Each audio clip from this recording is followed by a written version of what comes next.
हे बघ, सगळ्या सिस्ट काही धोकादायक नसतात. ओव्हरी म्हणजे अंडाशयात सिस्ट असणं म्हणजे एकदम काही ॲबनॉर्मल आहे असं नाही आहे. पहिल्या सायकलमध्ये जे आपलं फॉलिकल तयार झालेलं असतं, ज्याच्यातून अंड बाहेर पडतं, त्याच्यात थोडंसं पाणी भरलं की आपण त्याला सिस्ट म्हणतो.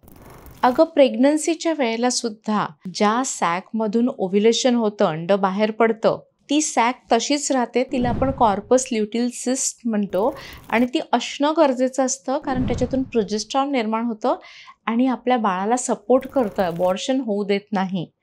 त्यामुळे सिस्ट म्हणजे वाईट हे पहिले डोक्यातून काढून टाक.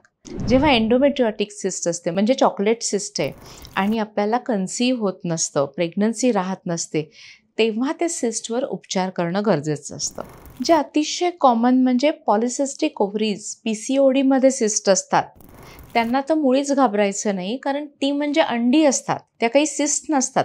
फक्त त्याचं नाव चुकलंय, त्यांना सिस्ट म्हटलं जातं, पण ह्या सिस्ट नाही आहेत. त्यामुळे सिस्ट असं ऐकल्यावर घाबरून जायचं नाही.